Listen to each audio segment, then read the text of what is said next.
আসসালামু আলাইকুম রহমতুল্লাহি ওয়া বারাকাতুহু। সবাই ভালো আছেন? কালকে আমরা ন্যাশনাল পার্ট 1 এর যে ক্লাসটা করছি মূলত বেসিক নিয়ে একটু আলোচনা করছিলাম। জাস্ট এতটুকু একটা ক্লাস করছি। আজকে আমরা যে ক্লাসটা নিয়ে আসছি সেটা হচ্ছে আমাদের যে সেন্টেন্সগুলো আছে অ্যাসার্টিভ, ইন্টারোগেটিভ, আ ইম্পারেটিভ, অবজেক্টিভ, এক্সক্লেমেটরি এই ৫টা সেন্টেন্স আছে। এখানে যে আমাদের ডাইরেক্ট স্পিচে যে পরিবর্তনগুলো হয়, হ্যাঁ? বেসিক্যালি সেই বিষয়টা নিয়ে আমরা আজকের এই ভিডিওতে আলোচনা করব। যাদের আমরা আরকি এই যে সেন্টেন্সের ক্ষেত্রে, হ্যাঁ? আমাদের ন্যাশনের যে পরিবর্তন হয় এটা যাদের একটু সমস্যা আছে বা ত্রুটি আছে বা গ্যাপ আছে তাদের জন্য ভিডিওটা খুবই উপকারজনক হতে চলেছে, ঠিক আছে? তো ভিডিওতে কথাটা না বাড়াই আমরা শুরু করি আজকের ভিডিও। তো আজকেও আমরা ন্যারেশন করব, ঠিক আছে? আমাদের মেইন টপিক হচ্ছে ন্যারেশন।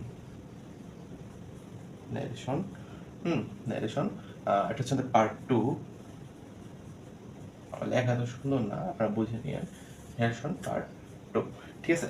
এখন এই ন্যারেশনটা যে আমরা পড়তেছি, এখন আমরা যে ন্যারেশনটা পড়তেছি, এখন ন্যারেশন আজকে যে জিনিসটা পড়বো যে আমাদের যে সেন্টেন্সগুলো আছে সেন্টেন্সের মধ্যে ডাইরেক্ট স্পিচের ইনডাইরেক্ট পরিবর্তন। যেহেতু আমাদের ডাইরেক্ট স্পিচ থেকে ইনডাইরেক্ট স্পিচের যে পরিবর্তনটা আছে এটা বেশি আসে, আমরা দেখছি বিগত বছরগুলোতে এটা বেশি আসছে। সে কারণে আমরা এটা একটু ভালোভাবে ট্রাই করবো। আর যদি আমরা এটা পারি আমরা ইনডাইরেক্ট থেকেও ডাইরেক্টে রূপান্তর করতে পারবো। ওটা কোনো আমাদের জন্য কষ্ট বা কি বলে বেশি চাপের হয়ে যাবে না আর কি। তো আমরা শুরু করি। ফার্স্টে আসি আমরা অ্যাসার্টিভে, ঠিক আছে? অ্যাসার্টিভ, ঠিক আছে? অ্যাসার্টিভ, কারণ এই যে অ্যাসার্টিভ লিখছি, অ্যাসার্টিভ হচ্ছে মূলত বর্ণনামূলক বাক্যগুলো আছে। এখন বর্ণনামূলক বাক্য কীরকম হতে পারে? যেমন আমি ভাত খাই, এখানে কোনো প্রশ্ন মিন করতেছে না, কোনো উপদেশ, আদেশ, রিকোয়েস্ট কিচ্ছু মিন করতেছে না, অ্যান্ড প্রার্থনা মিন করতেছে না বা বিশ্বসূচক কিছু মিন করতেছে না। তো এসএসএল কি হচ্ছে? এটা বর্ণনা মিন করতেছে। এরকম যে আমাদের উক্তিগুলো আছে, যখন আমরা এরকমভাবে কাউকে মানে কোনো উক্তি পাই, ওইটা আমরা অ্যাসার্টিভ নিয়ে অন্তর্ভুক্ত করি। যেমন আমি যদি বলি রাফিন said I eat rice, ঠিক আছে? রাফিন said I eat rice।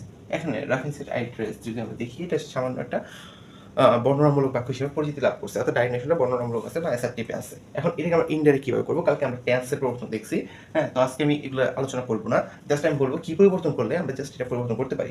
Tense person কালকে ভিডিওতে আমাদের হয়ে গেছে। তো আমরা যদি দেখি যে আমাদের অ্যাসার্টিভ সেন্টেন্স আছে, এখানে যদি আমি লিখি রাফিন, হ্যাঁ? এখন এখানে সেইট আছে।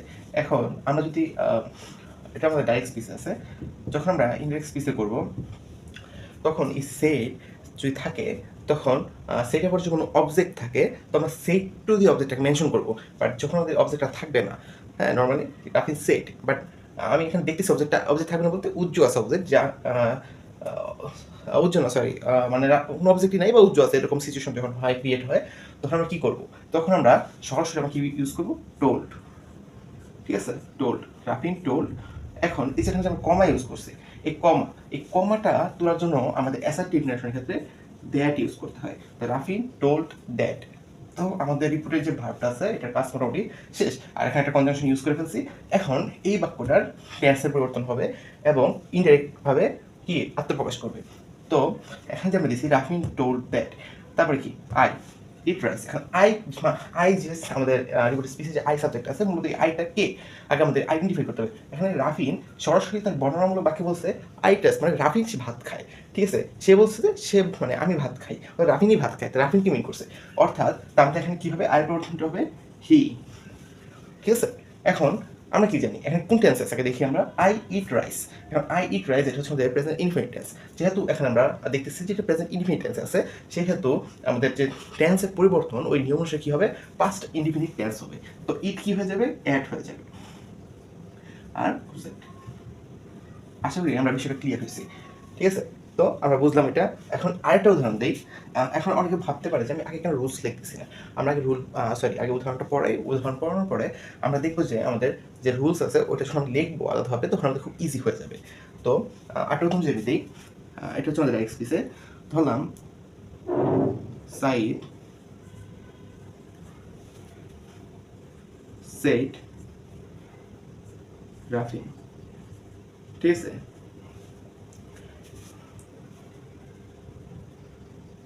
ইউ আর স্মার্ট, ঠিক আছে? এখানে সাইদ রাফিনকে বললো, সাইদ সেট রাফিনকে বললো ইউ আর স্মার্ট, মানে তুমি খুবই কি খুবই স্মার্ট। আচ্ছা, স্মার্টের বাংলাটা আমি আপাতত মনে নাই। আচ্ছা, আমি এভাবে নর্মালি বলতেছি, ঠিক আছে? তো স্মার্ট হলাম আমরা কীরকম, যে খুবই ভালো বা উপস্থিত বুদ্ধি সম্পন্ন, এরকম অনেক মাল্টিপল আছে। স্মার্ট অ্যাকচুয়াল অর্থটা আমার আসলে এখন মনে নেই। আচ্ছা, আমরা ধরি তুমি স্মার্ট, ঠিক আছে? আমরা আগে বুঝি জিনিসটা। তো সেট রাখি। এখন আমরা বলছিলাম যদি লাস্টে অবজেক্ট থাকে, হ্যাঁ, এই অবজেক্ট থাকলে আমরা কীভাবে ইউজ করতে পারি? সেট টু দিতে পারি। Set two রাফিং,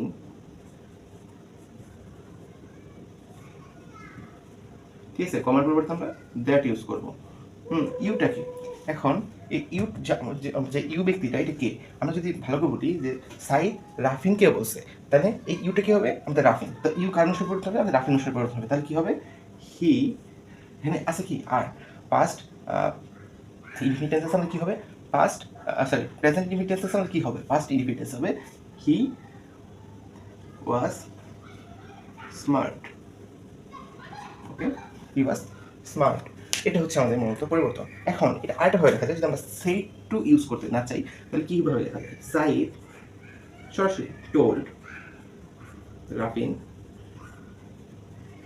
that he was smart.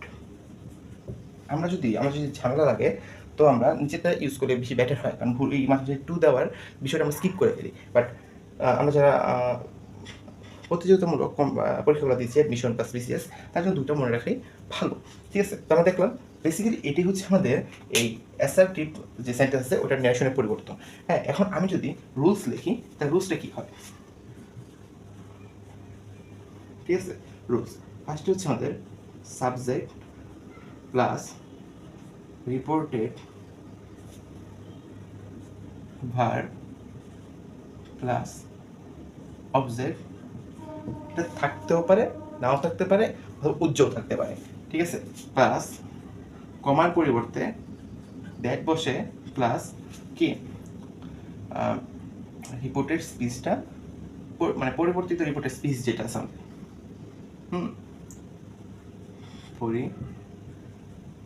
পরিবর্তিত রিপোর্টেড স্পিচ, এইটাই, ঠিক আছে? এটাই হচ্ছে বেসিক্যালি আমাদের যে রুলসটা আছে। এটা হচ্ছে আমাদের ইনডাইরেক্ট ন্যারেশনের রূপান্তর, ঠিক আছে? অর্থাৎ ডাইরেক্ট থাকলে আমরা এই রুলসটা ফলো করে আমরা কী করবো? ইনডাইরেক্ট ন্যারেশনে রূপান্তর করবো। এখন এই যে আমরা এত কিছু দেখলাম, আমরা শর্টকাটে মনে রাখি জাস্ট আমাদের যদি আমরা কমার পরিবর্তে দ্যাট বসাই, হ্যাঁ, এটা শর্ট, মানে খুব ইজি মনে রাখার জন্য। আচ্ছা, শর্ট নাকি ইজি মনে রাখা, দেখি ইজি টু রিমেম্বার, ঠিক আছে? Easy to remember.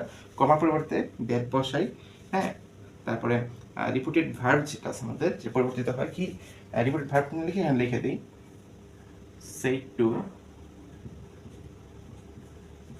অথবা আমাদের টোল্ড, ঠিক আছে? তো রিপিটেড ভার্ব কি হবে? আমাদের অ্যাসার্টিভ যেটা আছে ওটার ক্ষেত্রে আমাদের বলা সেট টু অথবা টোল্ড। আর কমার পরিবর্তে কি হবে? আমাদের দ্যাট বসাবো, আর রিপিটেড স্পিচটা দ্য টেন্স পার্সন অনুযায়ী কী হবে? পরিবর্তিত হবে, ঠিক আছে? তারপর আমরা কীভাবে দ্যাটের পরিবর্তে ওটা বসাই দেবো। ওকে, আচ্ছা, আমাদের অ্যাসার্টিভটা গেল, ঠিক আছে? এখন আমরা অ্যাসার্টিভটা গেল, এখন আমাদের কী করা উচিত? ইন্টারগেটিভ, ঠিক আছে? ইন্টারগেটিভ সেন্টেন্সটা নিয়ে আমরা এখন কী করবো? আলোচনা করবো। আমরা ইন্টারগেটিভ আসি, কী বলেন? আচ্ছা, ইন্টারগেটিভ ন্যারেশন বলতে গেলে খুব সহজ ন্যারেশন, হ্যাঁ, তবে আমরা যেটা ভুল করি সেটা হচ্ছে ইফ আর হোয়াট এভারের মধ্যে একটা ঝামেলা পাকাই ফেলি। হ্যাঁ, আমি এখানে লিখলাম ইন্টারোগেটিভ, হ্যাঁ, ইন্টারোগেটিভ। হ্যাঁ, ইন্টারোগেটিভ ন্যারেশনটা সবচেয়ে ইজি একটা ন্যারেশন। এটা আমরা কী করি, যে আমাদের যে ইন্টারোগেটিভ সময় ইফ আর হোয়াট এভার থাকে, হ্যাঁ, ওইটার মধ্যে আমরা কী করি? একটা ঝামেলা পাকাই ফেলি, হ্যাঁ, ওইটার মধ্যে আমরা কী করি? ঝামেলা পাকাই ফেলি। আমরা বেসিক্যালি সবসময়ের জন্য আমরা ইফটাকে ইউজ করবো, কারণ ইফটা ইউজ করাটাই আমাদের জন্য বেটার অপশন, ঠিক আছে? তো আমরা করি, যেটা আমরা ফার্স্টে আমরা লিখি সাবজেক্ট, রোজটা রাখলাম ডাইরেক্ট থেকে ইনডাইরেক্ট ন্যারেশনের রূপান্তর, ঠিক আছে? তো ফার্স্ট যখন সাবজেক্ট হবে, রিপোর্টেড ভার্ব কি হবে? হ্যাঁ, যেহেতু এটা প্রশ্ন হইতেছে, তো আমরা অলওয়েজ কি করব? আস্কড ইউজ করব, প্লাস অবজেক্ট যদি থাকে বা না থাকে বা উচ্চ থাকে, হ্যাঁ, প্লাস হবে আমরা ডাইরেক্ট একটাই মনে রাখি ইফ, প্লাস কি রিপোর্টেড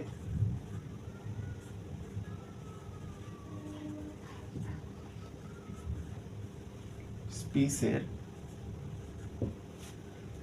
অ্যাসার্টিভ ফর্ম, বাট এই যে আমরা অ্যাসার্টিভ ফর্মটা লিখলাম, এটা কি হতে হবে? আমাদের ইনডাইরেক্ট স্পিচে হতে হবে। অবশ্যই আমাদের টেন্স ও পার্সনটাকে চেঞ্জ করে নিতে হবে, তারপর এটা অ্যাসার্টিভ ফর্মটা আমরা ডাইরেক্ট আমরা ইফের পরে লিখে নেব। এখন এই যে এই রুলসটা কখন ইউজ হয়? যদি ফার্স্টে এরকম থাকে যে আমাদের কি অক্সিলারি ভার্ব, হ্যাঁ, বা বেসিক অক্সিলারি ভার্বই থাকে, মডালস দিয়ে আমাদের ইম্পারেটিভ হয়ে যায়, হ্যাঁ, ঠিক আছে। তো দরকার নেই, যদি অক্সিলারি ভার্ব দিয়ে আমাদের কি হয়, সাবজেক্টের প্রশ্নটা শুরু হয়, অক্সিলারি ভার্ব দিয়ে রিপোর্টের স্পিচে অক্সিলারি ভার্ব দিয়ে যদি আমাদের প্রশ্ন করা হয়, তখন আমরা এই রুলসটা ইউজ করব। যেমন ধরি আমরা আবার রাফিনকে নিলাম উদাহরণ হিসাবে। রাফিন said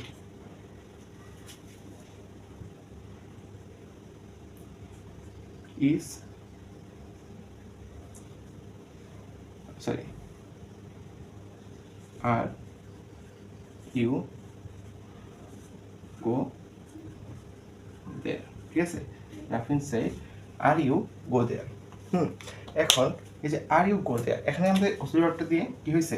আমাদের প্রশ্নবোধক চিহ্ন হয়েছে, অর্থাৎ প্রশ্ন করেছে আমরা কি দিয়ে? অক্সিলারি ভার্ব দিয়ে আমাদের মূলত প্রশ্নটা করা হয়েছে, হ্যাঁ। তো এজ আ কি হবে? আমাদের যখন দেখবো আমরা রিপোর্টের স্পিচে শুরুতে আমাদের অক্সিলারি ভার্ব দিয়ে প্রশ্ন করা হয়েছে, তখন আমরা এই রুলসটাকে ফলো করবো। তখন কি করা যায় দেখি?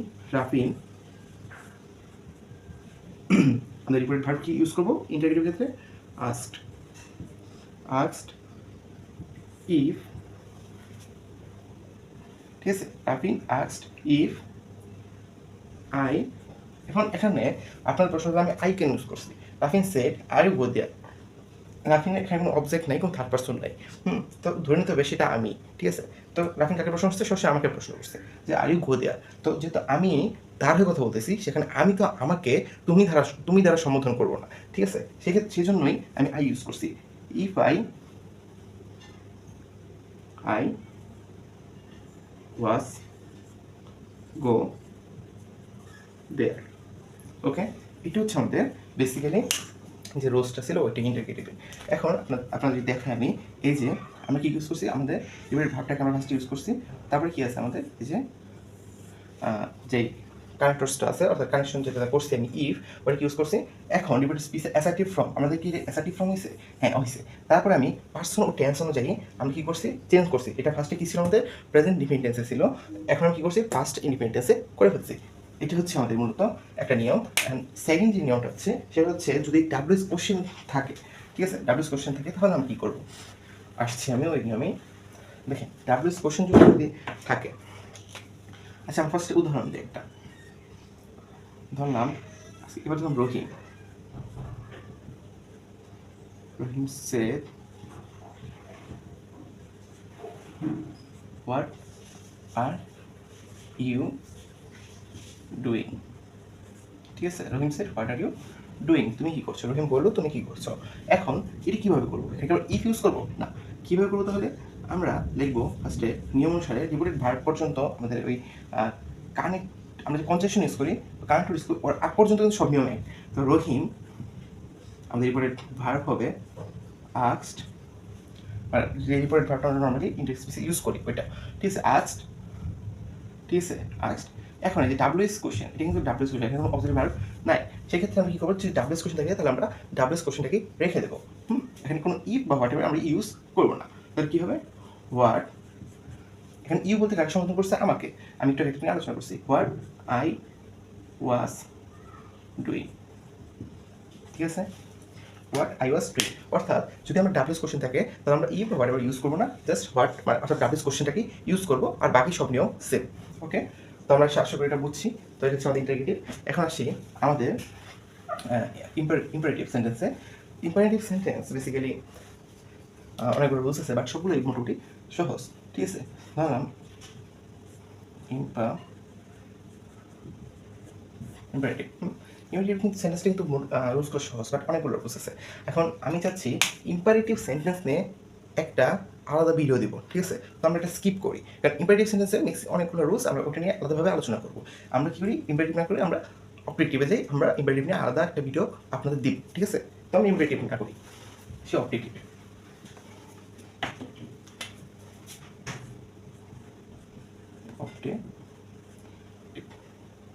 ঠিক আছে, অপারেটিভ। এখন অপারেটিভ মানে কি? ধরেন প্রার্থনাসূচক বাক্যগুলোকে আমরা কি বলি? অপারেটিভ বাক্য বলি। ধরেন আপনি কারোর সম্বন্ধে একটা জিনিস ইচ্ছা পোষণ করতেছেন, বা কারোর সম্বন্ধে আপনি কারোর জন্য আপনি প্রার্থনা করতেছেন। তো এই ক্ষেত্রে যেই সেন্টেন্সটা ইউজ করি সেটা মূলত আমাদের অপারেটিভ সেন্টেন্স। কারণ এই অপারেটিভ সেন্টেন্সে আমাদের যে রুলসটা থাকে সেটা খুব ইজি। বেসিক্যালি ইংরেজি করার সময় আমরা প্রথমে সাবজেক্ট দিই। এখন এই জায়গায় মেন জিনিসটা হচ্ছে আমরা রিপোর্টেড ভার্ব, ইনডিরেক্ট স্পিচ করার সময় রিপোর্টেড ভার্বটা আমরা কি ইউজ করবো? ওটা হবে আমাদের উইশড অথবা প্রেড। সরি, উইশড অথবা প্রেড, এটা হচ্ছে আপনাদের অর্থ বুঝে। আচ্ছা, আমি এটা নিয়ে আলোচনা করতেছি, আপনারা দেখেন। প্লাস কি হবে? অবজেক্ট হবে, বা থাকতে পারে না থাকতে পারে, প্লাস দ্যাট, প্লাস হ্যাঁ, প্লাস হচ্ছে আমাদের রিপোর্টের যে স্পিচটা থাকে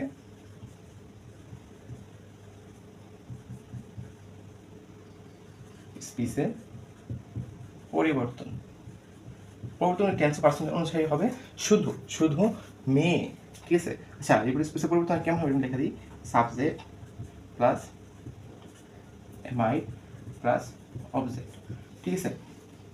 এরকম হবে, ওকে? আচ্ছা, এইটাই হবে, ওটা আমার রাখার দরকার নেই, আমরা এটাই দেখি। আচ্ছা, আমরা এখন কী করি, একটা উদাহরণ নিই। ধরলাম teacher said may Allah help you, ঠিক আছে? সরি হেল্প, মেল হেল্প বা ব্লেস ইউ, তাহলে সুন্দর লাগে শুনতে, ব্লেস ইউ। আমার শিক্ষক বললো তোমার উপর আল্লাহ হচ্ছে তোর রহম করে বা আশীর্বাদ করে, এরকম, বা রহম করে, আমরা আমাদের ইসলামিকভাবে বললাম রহম করে। তো এটা কীভাবে হবে? যদি আমি ট্রাক্টার ফুল করি, তিনি কী করছে? আল্লাহর কাছে একটা দোয়া করছে, ঠিক আছে? বেসিক্যালি কিন্তু দোয়া, দেখো, যদি আল্লাহ, গড, এই দুটো মেনশন করা থাকে, অলওয়েজ তোমরা প্রেড দিবা, আপনারা প্রেড দিবেন, ঠিক আছে? প্রেড দিবেন। আর বাকি সব ক্ষেত্রে আপনার উইশ দিলেও সমস্যা নেই। তো কি হবে? টিচার প্রেড, কি আমাদের দ্যাট, আমরা কি বলবো? দ্যাট, কমার পরিবর্তে আমরা কি ইউজ করবো? দ্যাট। এই যে কমাটা, এর পরিবর্তে আমরা ইউজ করবো দ্যাট। আর ওই আপনার সময় কি বলে, ইন্টিগ্রেটিভের সময় কমার পরিবর্তে কি ইউজ করতাম? যদি অক্সিলারি ভার্ব দিয়ে শুরু হয় আমরা ইফ ইউজ করতাম, যদি অক্সিলারি ভার্ব দিয়ে শুরু হয় ডাব্লিউএস কোশ্চেন দিয়ে শুরু হয়, তাহলে আমরা ডাব্লিউএস কোশ্চেনটাকে ইউজ করতাম। তো আমরা এখন কি ইউজ করবো? দ্যাট। দ্যাট হলে কি হবে?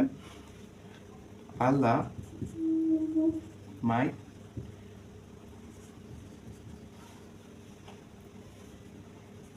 প্লেস, সরি, মাইট আমার অবজেক্ট না, একটা ভার্ব হবে।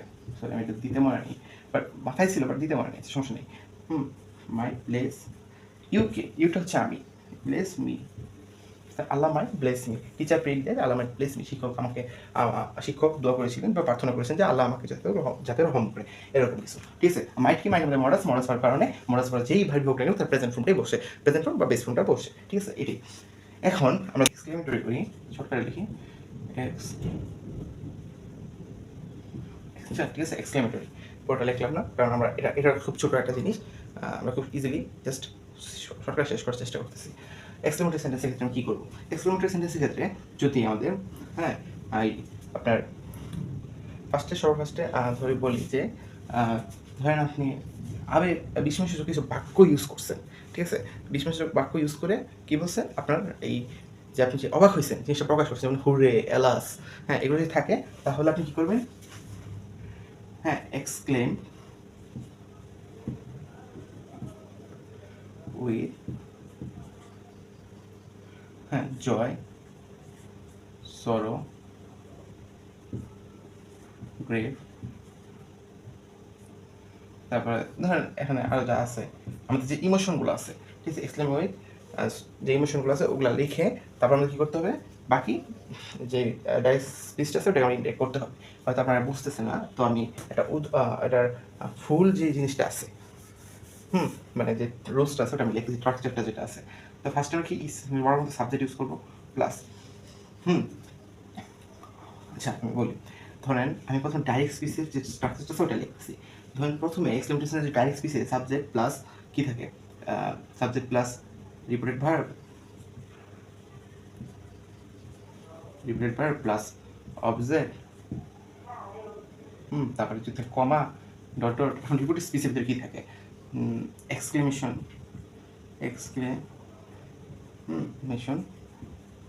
যে ওয়ার্ড, ওগুলো যদি থাকে, আর যদি এরকম মানে আশ্চর্যবোধক চিহ্ন থাকে, plus subject plus verb plus object থাকে, তাহলে আমাদের কি হবে, ইনডাইরেক্ট স্পিচে সাবজেক্ট প্লাস রিপিটেড ভার্বটা আছে, এটা এই জায়গার এক্সপ্লেনেশন যেটা আছে আমাদের, যে আশ্চর্য যে ভঙ্গিটা আছে, ইমোশনের যে ভঙ্গিটা আছে ওইটা অনুসারে এক্সক্লেম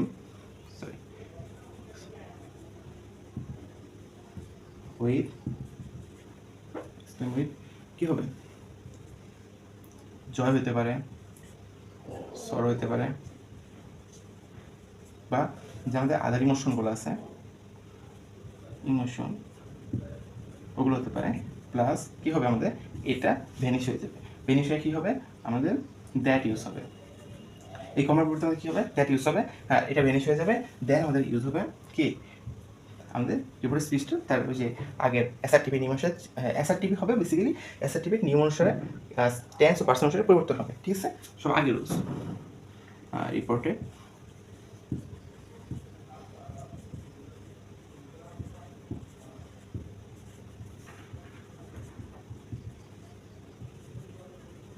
ঠিক আছে, এটা হবে। এখন এটা একটা উদাহরণ দেখি আমরা, ধরলাম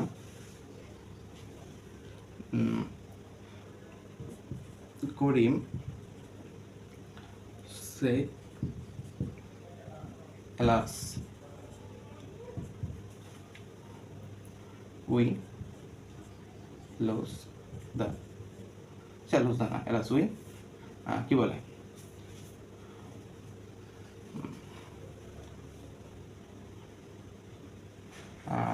আচ্ছা একটা এলাস থেকে আমরা একটা সিম্পল নিই যে হুররা, এলাস জিনিসটা আমরা খুব পরিচিত না, হুররা we win the game.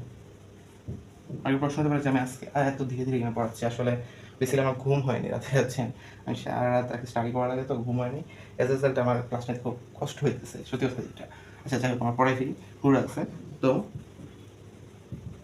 Karim set আছে, এখন যদি আমরা এটা ইনডাইরেক্ট করি কি হবে, করিম এক্সক্লেম উইথ, হুররাটা আমাদের কিসের ইমোশন, জয়ের emotion, exclaim with joy that, ওই জন্য কমন বলতে দ্যাট বসাইলাম, আরে এই ইমোশন বলতে আমি কি বলছি, এই জয় বসাইছি, উই আছে, হ্যাঁ তো কি হবে, দে, যেহেতু এখানে করিমদের মেনশন করা হয়েছে, দে ওন দ্য গেম, মানে পাঁচ মিনিটে পরিবর্তন হলো প্রেজেন্ট ইনডিফিনিট থেকে, ঠিক আছে, এটা বেসিক্যালি নিয়ম, এরকম যেহেতু আছে আপনার দেখলে একটা পারবেন, এটাতে আমার কোনো কী বলে আহামরি কিছু না। এখন একটা জিনিস আছে যে অধিক আবেগে আপ্লুত হয়ে গেলে, তো আমরা হোয়াট বা হাউ ব্যবহার করি, ঠিক আছে, হোয়াট বাই হাউ ব্যবহারটা করি, তখন বেসিক্যালি আমাদের ইন্ডেক্স স্পিচের যে স্ট্রাকচারটা ওটা কীরকম হয় দেখেন, what a beautiful he she is, ঠিক আছে, এটা ধরেন কলার রহিম সকিনারে দেখে, ঠিক আছে। এখন কি হবে, রহিম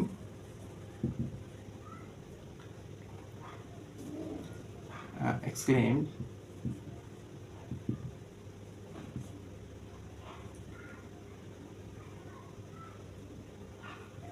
with, আচ্ছা exclaim that day, claim that she was very beautiful। দেখেন কি করছি আমি এখানে, এক্সক্লেমেট সরো জয় যাই হোক এটা আপনার বুঝবেনই, আমি জাস্ট এক্সপ্লেন দিছি, কারণ এখানে কোন ইমোশন করছে আমি এটা মানে আন্দাজ করতে পারতেছি না, মাথা মধ্যে হ্যাং হয়ে আছে আমার। হ্যাঁ, তো আমি জাস্ট এক্সপ্লেন দিয়ে শর্টকাটে করছি যে হোয়ার রহিম এক্সপ্লেন দ্যাট, মানে রহিম আশ্চর্য হয়েছে এবং রহিম আশ্চর্যিত যে সে খুবই সুন্দর। এখানে আমি ভেরি কেন ইউজ করছি, যে হোয়াটটা আছে না, এখানে যে হোয়াট এক্সক্লেমেশন যে হোয়াট বা হাউ ইউজ থাকে এক্সক্লেমেটরি সেন্টেন্সে, তখন এই রেকমেন্ডেশনের সময় আমাদের যে এক্সাক্টলি প্লাস ওটা ভেরি বা গ্রেট ইউজ করতে হয়। কি ইউজ করতে হয়? এটার পরিবর্তে আমাদের ভেরি অথবা গ্রেট ইউজ করতে হয়। ঠিক আছে, ভেরি অথবা গ্রেট ইউজ করতে হয়। হ্যাঁ, এটি হচ্ছে আমাদের বেসিক্যালি এটার নিয়ম। এখন এতটুকুই, এক্সক্লেমেটরিটা এতটুকুই বেসিক্যালি। আর ইম্পারেটিভ সেন্টেন্সের যে স্ট্রাকচারটা আছে, যে বাণিজ্যিক পরিবর্তন ওটা আমরা খুব শীঘ্রই নিয়ে আসবো। আসলে আজকে করাই ফেলতে পারতাম, আসলে আমার নিজের এনার্জি নেই, নিজের ধৈর্য নেই আজকে করানোর মতো। এস আমি যেগুলো ছোটো ছোটো আছে এগুলো করাই দিছি। তো আজকে ক্লাসটা এতটুকুই।